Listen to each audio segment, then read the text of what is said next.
Welcome to working with Adobe Animate and just some shape tween. Now, shape tween is just tweening between shapes, as simple as that. So let's have a look. How do you do that? Well, let me just have a look down here in the timeline. Now just think of layers and just name your layers any way you want. Good practice to name layers. But essentially what I can do is I'm going to just turn off my title there. Okay, and there was actually nothing there except for just one continuous frame. Now we're going to look at that in just a minute, how to do it, but I just want to show you what this looks like.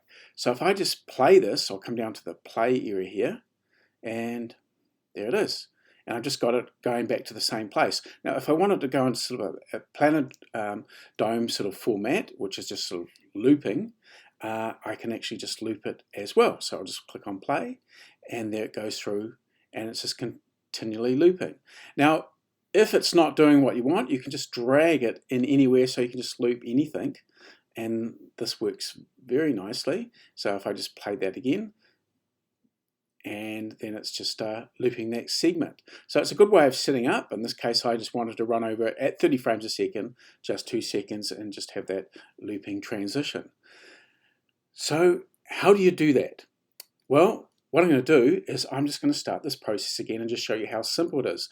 Now, I've also got the properties up here, and I've got the default setting just within this down in the timeline here. And if I just click on this, you'll see I've just got it as standard. I've just got it as medium here. You can have it as whatever you want, but I just want to go standard so I can just work with this timeline like this. So what I'm going to do is I'm just going to delete that. So basically it's gone. I can just turn it off, on or off, and if I don't want to delete it, but let's just start off from square one now. So what I'm going to do is just take you through that process. In fact, what I'm going to do is I'm going to delete the title as well. So I might not be able to delete that layer because it's the only one left here. So if you want to delete the whole thing, so if I just double click on that, I can just control click, easy way to do it, and really I just want to go what's called clear frames. Now it's just out of view. If we go down here a little bit, just out of view, I'm just going clear frames, and it's gone, and I can just sort of go delete as well. So remove frames, another way of doing it, but essentially it's all gone. There's nothing there. So let's actually just start this one off from square one. So in order to get some time you're going to work with, basically what I'm going to do is I'm just going to click at the start here and go through, and I'm just going to use some type here. So if I go and click, there's nothing there. So if there's nothing there because I've deleted it, we can always control click on it, and I just want to insert a keyframe just to begin with. Insert keyframe.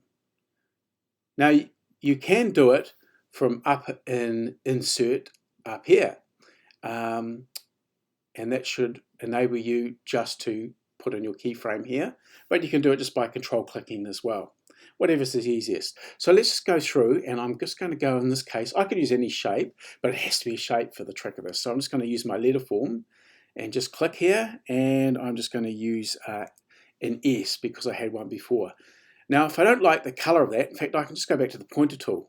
It's a little bit like working with Illustrator. They work brilliantly together if you get more into the use of them, even bringing layers through, but just staying with Adobe Animate for the time being.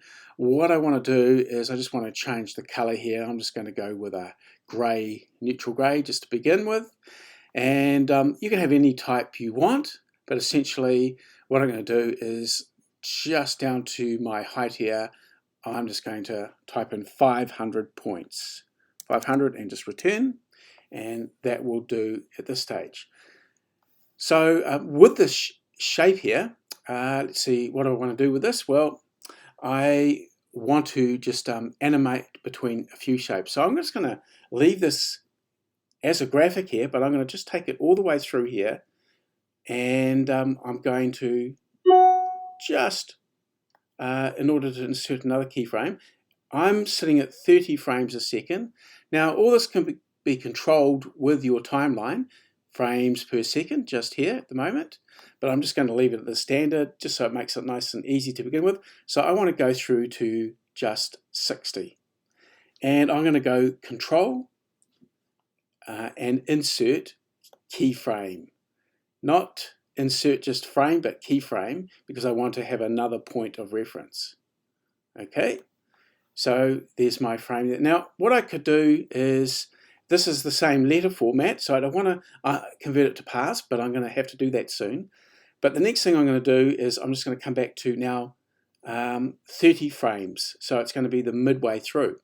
Just before I do that, just to make it easier, because I'm in the habit of trying to do things a bit faster, I'm going to control click just to my timeline. And what you should see up here is just create a motion tween. Okay, create a classic tween, and then you can create a shape tween. And you might be saying, I can't because it's actually grayed out. Okay, well, of course it is, because we haven't converted it to a path yet. So let me just show you that. So I'm just going to create one more frame here first. And I'm just going to insert my keyframe. So insert keyframe.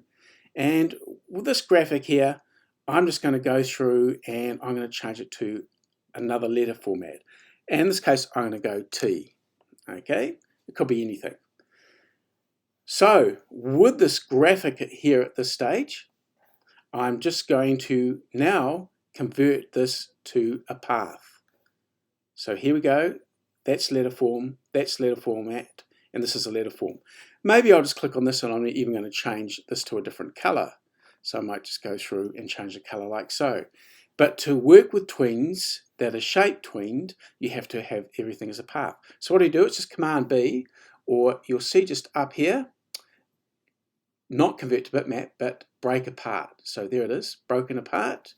I'll come over to this format up here, and now I'll just go Command B, same as before, and I'll start off the beginning. Now I want this to loop, that's why I'm keeping the first and last frame the same, so it's seamless loop. Otherwise, of course, it won't loop seamlessly. So with the graphic that goes through here, I've added in a slightly different shape here. What I'm going to do now is my tween. So if I just go Control, and I go, there it is, Shape Tween. And I'll do the same thing to this one. So Control, and I'm going to go Shape Tween. So if we slide through here, so we've got this really cool transition. Okay. Now what I might do is, just to add a little bit more spice in here, I'm just going to add some separate elements. Now what you can do is you can do something until it gets too complicated and then do another layer and another layer and another layer. So you can have multiple layers with all sorts of things, and we might just look at that in just a minute, just to put a second layer and then just keep it simple. But what I'm going to do is just add a little bit more to this one first. So just in my first frame, I'm at my timeline here at the beginning. And I'm just going to hold my Option and Shift key using the circle tool or oval tool, ellipse tool, and just drag out a shape. And what I'm going to do is, just with this one, and just Option drag, just to duplicate it, and I'm just going to drag this over to this side and change the color. Now I'm doing a slightly different graphic because I've introduced this other element here, so it's always good to see what you can do.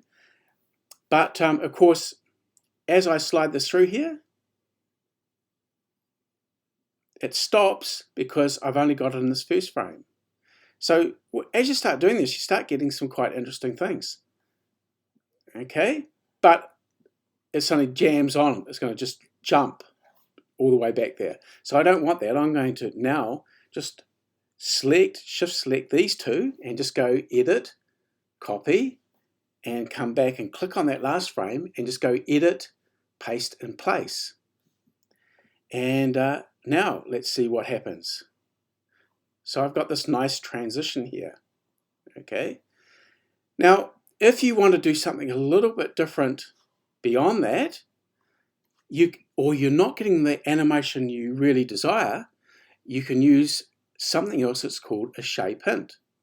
So in this case, if I want to just change, I think it's actually working really well with the T to the S, but what I can do is any element here, I can also come up, and this gives you extra control when you're doing some really crazy morphing and you need to get some control back into it. So if we just come down to just under the modifier, you're going to see shape and add shape hints. Now you see I'm right at the beginning of the time frame here, so just add shape hint, and I'll put that in there. You see this little number or letter. I'm just going to put it here, and as you see, I drag to the next. You'll see it come up when I get to the next point there, and I've got my letter there, which I see when I highlight it, it'll change the color. And that's actually just going to change the way that that animates. Now, I actually really liked what I was doing with this one, but it doesn't mean that I'm stuck with it. I might want to put it back up here and just give it a little bit more control. So it's wherever you put it, and that's where it was naturally doing it before. And sometimes you just get it right. Maybe I can move it over here and we see what's going on there. And that's working great. Now what you can do is if I want to take it from this point and go to this point as well, while I'm on this next keyframe, I'll just do the same thing here. So just modify, add shape hint, and I'm just going to put that over that side. And you'll see when I get to that last keyframe, there it is again, and I'll just plonk it up here. Now I'm not doing a lot of changes with mine because it's actually working quite good, but it actually doesn't like it when I'm actually working with those separate circles. So, you know, I could even take this here, and if I take this back to the beginning, maybe I'll try and get that second shape, but it's not recognizing that second shape too well. Oh, it is better there. Okay, so you can see what I mean about playing with shape hints. Sometimes they work great and they really can help you control things. In this case, I don't like what I've done with the shape hints. It just happened to work, which is not that often the best as it was. So you can go up to your modify, and if you come down to your shape hints, you can remove all shape hints, and they're gone. So you can add them and you can remove them and do whatever you want. Now, there it is. As I'm just going to play it through, it's set up and it's great to go. So what you can also do is once you're ready to go, you can just simply export it as a video file, and there's a range to export here, but I'm just going to do this as an animated GIF because I might just want to use it within a website or using it with some app prototyping. Obviously it's great to make up some really cool shapes, and you can maybe extend on what you could do with Adobe XD, or certainly showcasing some amazing animation you might be doing for functional animation, for example, apart from just normal animation. But if I just go export GIF, and what it's going to come up there, and it should just enable it to be exported, and I'm just going to optimize that, and I'll just go preview,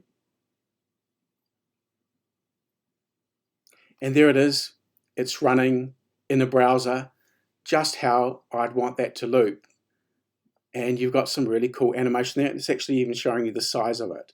So when you export it, you just drag it in there or use it with your website or whatever. Obviously, it's not the ideal size. It's quite big at this with the whole area, but it gives you a good example of how that works. So thanks for watching.